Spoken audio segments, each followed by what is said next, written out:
Kenya has put in place tougher penalties for anyone found in public without a face mask. They are part of the latest measures to curb the spread of COVID-19.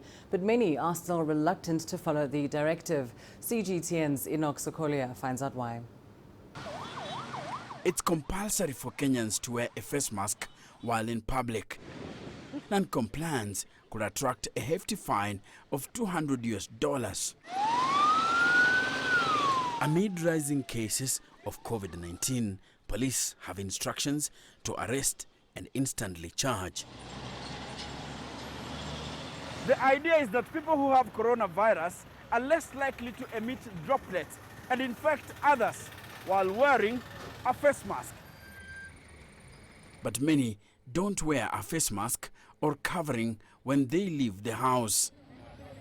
Others do not wear it correctly, even when in close contact with others. Many people are wearing masks because they don't want to get arrested because of the current rules and not because there is corona. Kamau says there is conflicting messaging by those in authority.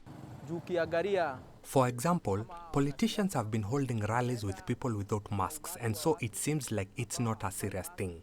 Let them first show us that they are serious. Lazima kwanza wao watuonyeshe wako serious na hii kitu. According to experts, people who oppose health guidelines such as wearing of face masks usually have a handful of reasons. African countries and governments have failed to provide at least masks, even if it's reusable masks for their people, because the same people are struggling to make a living every single day, and so the choice becomes between buying a mask and buying food.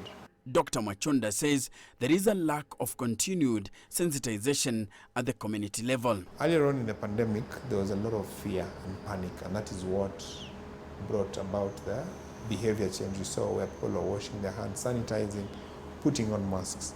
But the fear is now gone, and largely because we haven't seen very severe infections in the African continent, unlike in Europe and the American continent. Kenya is facing a second surge in COVID-19 cases. Experts warn that calls to continue wearing a mask cannot be ignored during this pandemic period. Enock Sikolia, CGTN, Nairobi, Kenya.